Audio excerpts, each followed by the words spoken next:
Man, it was helicopters and police cars coming from all over the place. I'm scared because it's like I really messed up. Not only did I have a weed problem, I had a cocaine problem.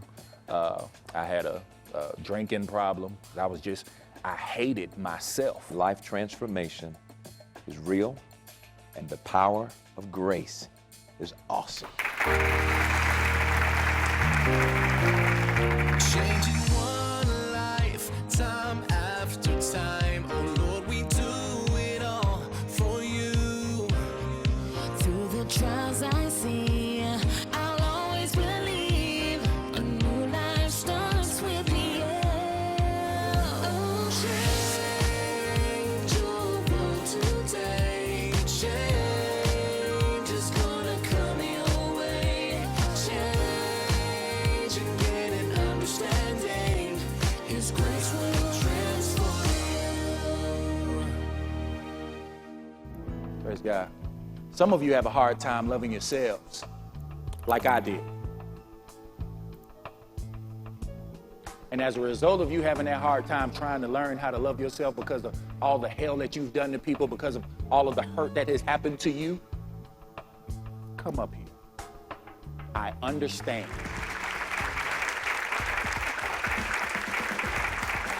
I want to introduce my guest today. Anthony Adams is a successful youth minister, proclaiming the grace and the love of God. And yet, this was not always the life Anthony lived.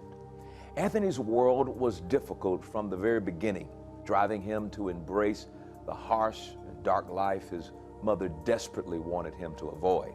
And despite all the odds, God eventually captured Anthony's heart and focus, sharing his testimony of how God's grace has sustained and changed his life. Please welcome Anthony Adams. Anthony, I've known you practically all of your life. Yes, sir. And what an opportunity to get a chance to see you on this couch. I see you preach, even on YouTube. I hear the wisdom flowing out of you. And I am very proud. Praise God. But it wasn't always like that. Tell us about some of the things you experienced that caused a lot of emotional challenges in your own life. My father was locked up the day before I was born. And when I was 6 years old, we relocated from Queens, New York to College Park, Georgia, to Washington Road originally. I was very upset because I didn't want to leave a host of cousins and aunts and uncles and things like that. And I began to act out. I was very articulate, I was very smart, but I was unhappy. I was very disrespectful, was very disobedient. Do you know what was causing you to show that type of disrespect? Because of me not wanting to leave my familiar place. But then after that, it kind of became like a habit. So you're unhappy, Right. you're disrespectful, you know what you're doing.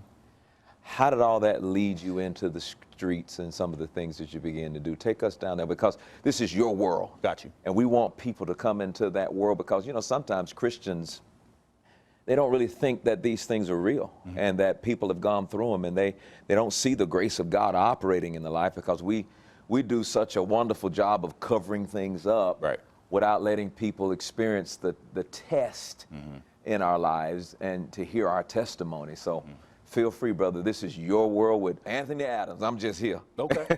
So it's my show. Hey, well, yeah. Okay. My mom began, you know, with it just being me and her, she got the night shift. And she ended up having to work the night shift. So that required me to be home the majority of the time by myself. As a kid, 10, 11, 12 years old, you don't want to be in the house by yourself. So naturally what you do is, hey, y'all want to come in? So the people that I was allowing in my house, they were drug dealers. They taught me how to weigh weed, how to sack up weed, how to... Now, how old were these guys you let in the house? 25, 26, some of them even 30, and I would refer to them as like uncles. And, you know, it was one dude in particular, they would call me Lil Red, and they'll call him Big Red because, you know, light-skinned crew. Brown skin is back. Okay. Hey, it's your world. Yeah. But basically, what was big back then was stealing cars, robbing people, stick-up kids, and things like that. So it was very intriguing to me, but at the same time, my mother, you know, she kept me in church. She was in the choir. So I was at church on Tuesdays for choir rehearsal, Wednesdays for service, Thursdays for choir rehearsal, 4 times on Sundays. So, you know, the word was definitely getting into me, but at the time I kind of hated it because it was like I'm always here and I don't want to be here as much as I am. And yeah. What type of things did you get involved in as a result of the exposure to the streets, and what did it eventually suck you into? I got involved in the robbing and hijacking of vehicles and everything like that, which ultimately led me to facing 22 years in prison. Tell me about that.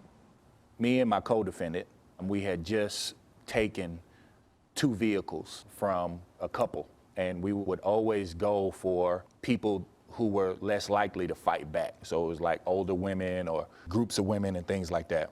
And even then, you know, it's not like I was hardcore. So I went up to the lady, and my co-defendant went up to the driver's side. I went up to the passenger side, and I was trying to joke with the lady. I was like, listen, we just gonna take your car. You got insurance. Just let us get the car. Just let us take it. Let us go on by the. Are you serious? I said, yeah, I'm sorry. She was like, oh my God, you're a nice. I was like, I know, but I'm gonna have to do something to you if you don't just get out the way. Just get out the way. And she got out the way. We got in the car. We keep going. We make it to Terra Boulevard. We go down. We're looking through CDs and all this different type of stuff. And while I'm looking, you're naturally nervous. So I pull out the mirror that you look at your face in, and I look back. I said, oh, shoot. What are we going to do? He's like, man, just be cool. Just be cool. We just going to drive. We just going to drive. Then the lights came on. Man, it was helicopters and police cars coming from all over the place. I'm scared because it's like I really messed up.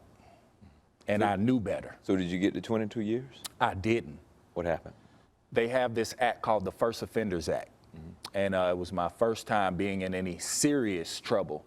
So you stayed in jail for a couple of weeks before they dropped the sentence, or how long did it take before you found out what your future was going to be like? It was about 5 weeks, and then they let us out on bond. It took about a year and a half, almost 2 years for everything to come back into fruition, like as far as a court case and everything like that. I was fortunate to have a qualified lawyer and not a public defender. At the end of the day, we ended up having to do 14 weekends in jail and 5 years probation. Wow. That's the grace of God, right? That's the grace of God. So when did you get serious about life transformation?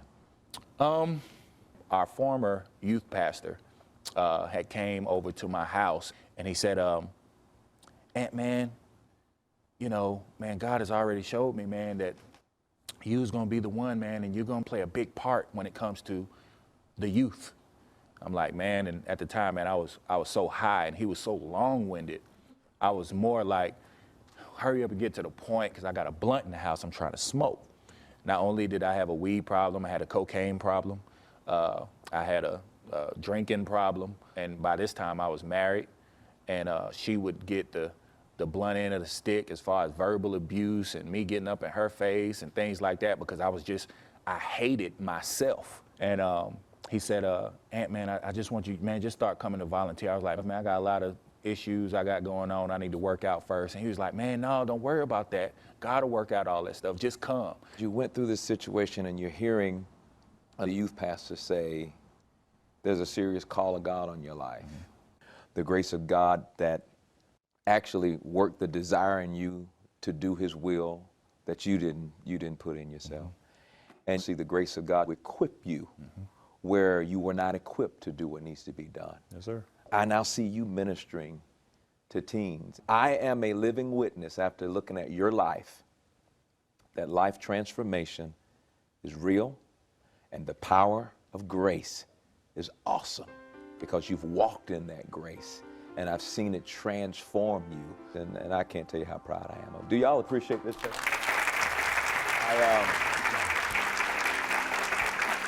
What an amazing testimony of just how much grace can change a life. And no matter what you're facing today, his grace can and will see you through. Now, your current situation is never your final destination as long as you put your faith in the power of God available to you. Next up on Your World, we're going to continue with Anthony and introduce you to Matthew Smith. Coming from a life lived in the streets around gangs, drugs, and violence, Matthew's life was headed for a dead end. And yet, one day, the grace of God found Matthew and began the process of life transformation. I want you to meet this young man, so don't go away. We'll be right back. He's live, God getting ready to turn some things around in your life. sometimes direct, How many believers do I have in here right now? and always anointed. Creflo Dollar, streaming live from Atlanta and New York City, Saturdays at 6 p.m., Sundays at 10 a.m., and Wednesdays at 7 p.m. Stay connected, no matter where you are in the world. Creflo Dollar's just a click away. Catch him live 3 times a week at CrefloDollarMinistries.org.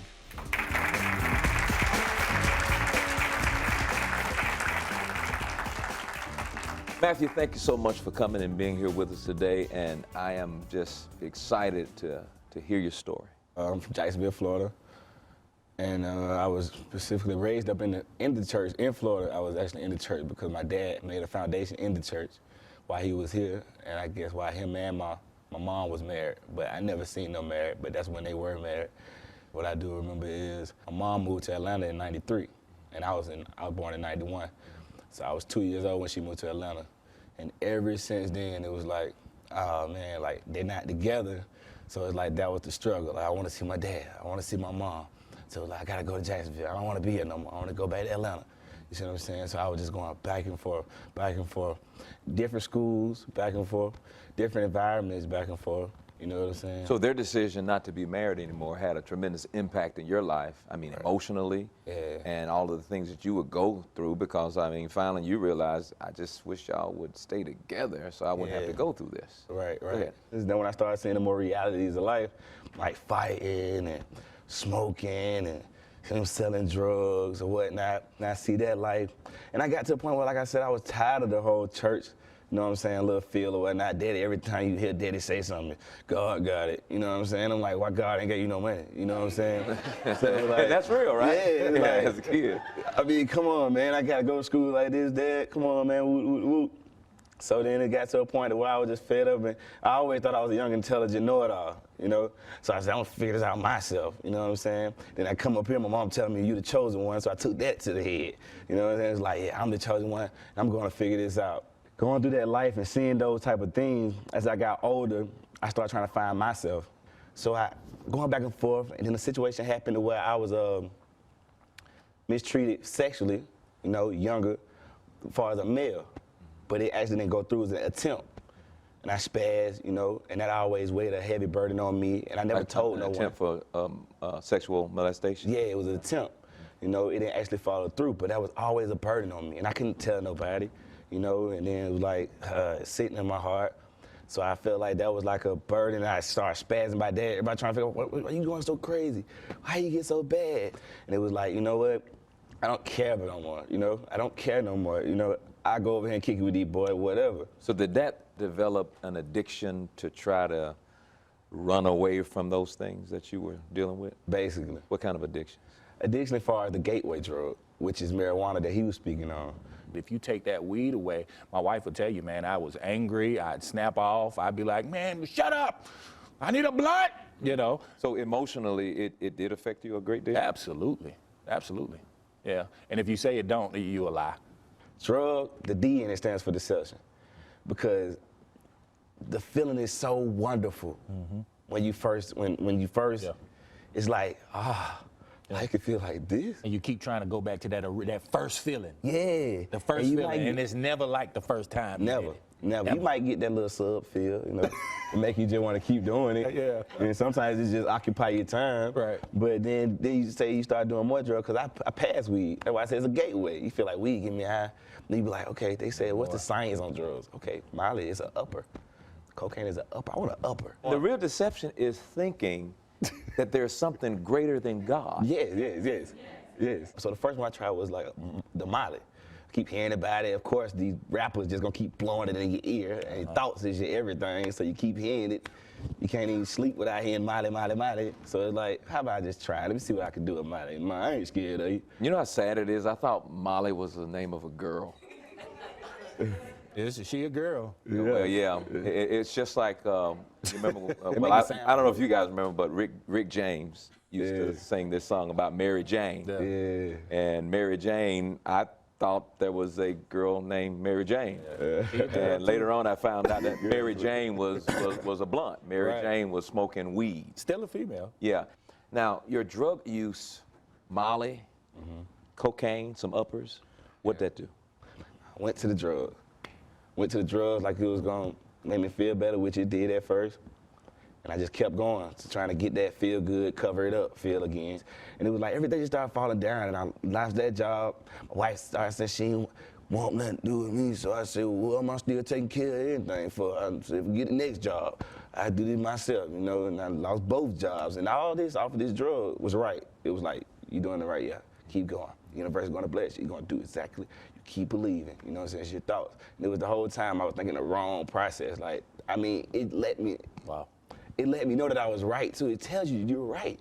The drugs tell you you're right. I mean, it guarantees that you're right. And it comes to a conclusion, you can tell you can give somebody a full paragraph on how you're right. And it'll make sense to them. Wow. You see what I'm saying? Am I wrong, Pastor? You're right. Yeah. Like, it would make sense to them. So it's a real deception that it really gives, and it has to be Satan. See, that's amazing to me because, you know, there's some young person listening to this, and they're listening to you guys say this. They're not listening to me say it. They're listening to somebody who's been there, who's experienced it, who's tried it, who understands it. And when you said that, I thought somebody's life just changed because you just got somebody's attention that says, wait a minute, listen to what he just said. I almost jumped out of my seat because I'm thinking like, I need to put this on loudspeaker and blast it out. But you know what? This program is the loudspeaker that we're blasting out to the world so they can hear what you just said. Right. Go ahead and finish. Once I fell off and I lost everything, and I walk in the church, the Pastor Anthony and I'm crying. He don't know who I am. He like, who this dude in the back? They talking about some, you know. And I walk in, my job, my everything. And he like, come on, come here. And he take me to the side and he grab my hands. He just goes straight into prayer, you know. And I'm just sitting there like crying the whole time still. When I actually got saved, I felt those sprinkles, which always hurt when you feel those sprinkles. That mean that's the truth. You know what I'm saying? So I felt those sprinkles one day of praise and worship. And I was like, you know what, Matt? Those sprinkles, you know, the little chill bumps, and you feel like something's just coming on you in the presence of God. Like, this is it. Yeah. You know, this is what my dad probably felt, you know?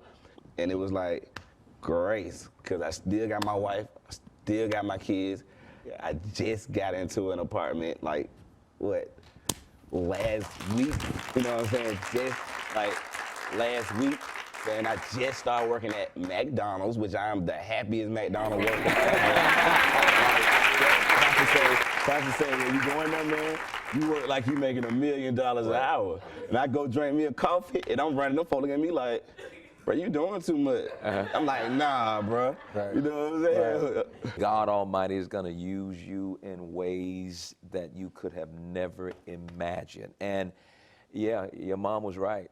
You are the chosen one because you showed up, you know. Right. Many are called. Many are called. But few are chosen. But the chosen one, they keep showing up. They keep showing up. They keep showing up.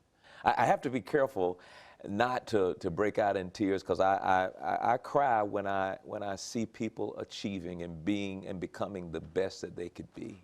I so appreciate your willingness to share with such transparency your life, and I see you're giving me understanding, you're giving our audience understanding. These people that are watching the broadcast today are gaining understanding of things that people wouldn't explain to us before.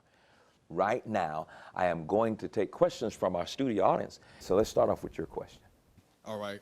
I'm in a generation of drugs and Molly and all of this stuff. How different is that high compared to the grace of God high that you all tapped into? It has the illusion of being the same thing, okay? As far as the grace of God, it's more as far as when that person chooses to accept it. It's always been there. It's not like it's running away or they got to try and find it. It's right there.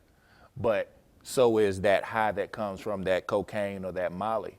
It's like you start realizing there's a blindfold or this imitation of grace, this imitation of this good feeling, this imitation of joy. You know, the devil is a perverter. He likes to pervert things. And he'll take something like grace and try to pervert it and put it in the form of Molly. I mean, when you look at Molly, I don't know, you know, when I was doing it, it was ecstasy.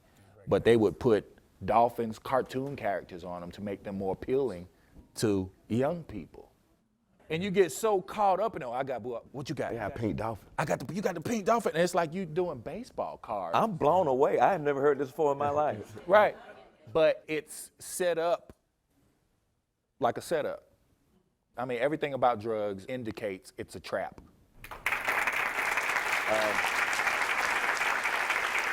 You know, when you're talking about the steps you take to experience life transformation, a lot of people think it's willpower that's applied, but it's really programming. And let me explain that. Willpower versus programming. If you think it's willpower that's going to do it, no. When I say programming, I mean you set yourself up for success by removing the access of those things that you were addicted to. If I'm trying to stop smoking, I'm setting myself up for success. How? I'm not going to carry cash. If somebody says, well, I'm addicted to pornography. Well, what do you watch? A computer. Well, it looks like you need to get rid of your computer. I'm setting myself up for success. I'm going to behave myself to success. Now, I'm going to need the grace of God to do that because I can't do that in my own ability. I can't do that in my own power. This grace of God is eternal. It's going to outlast all of those temporary things. And I just believe that anybody can change if they are not convinced by drugs or something else that they can't change. They got to want it. That was amazing. That's going to help a lot of folks out. Don't you appreciate our guest here today?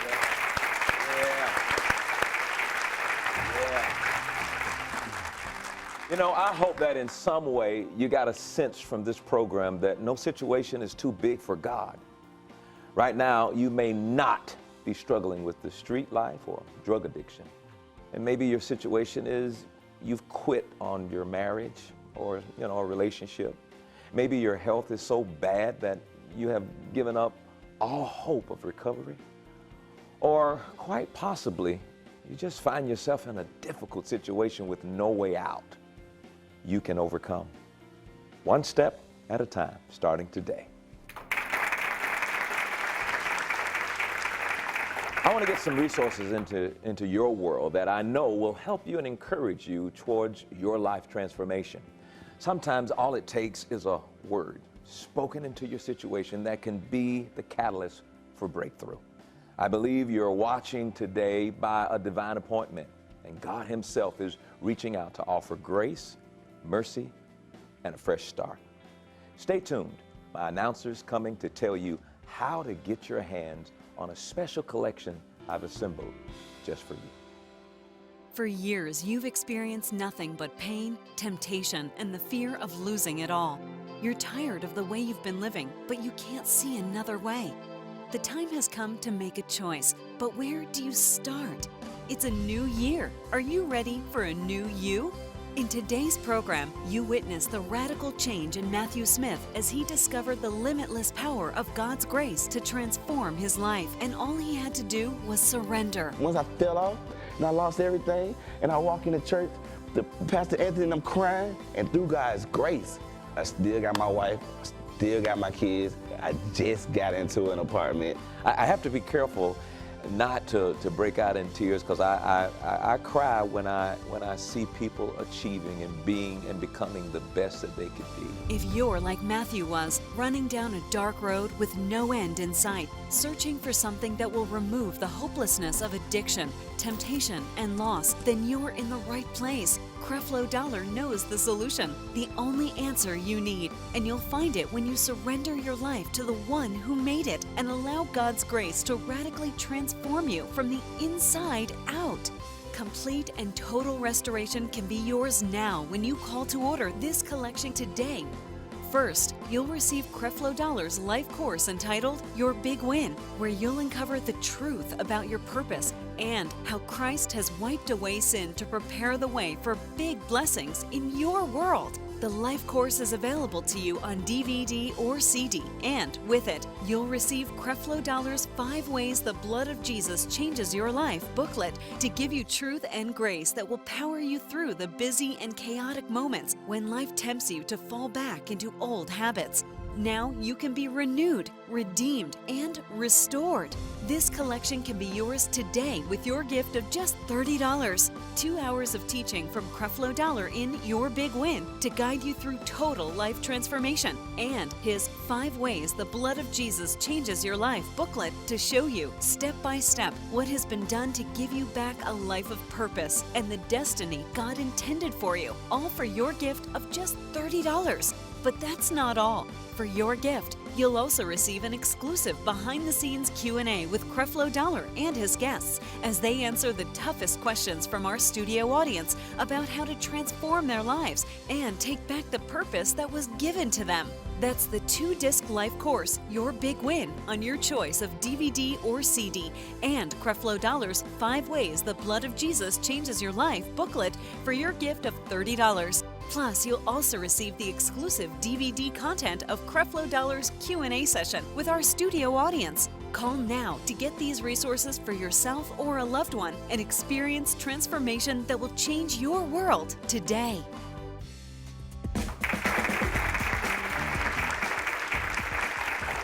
What another great program. It blesses Taffy and I to know that every week we can bring this revolutionary and life-changing program into your homes, into your world.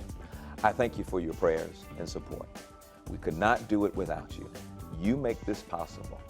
Right now, I am going to continue talking about the power of grace to change lives, and I want to hear from you as soon as possible. So join in on the conversation by watching online at CrefloDollarMinistries.org or send us your questions and your stories. I'll see you next time on Your World.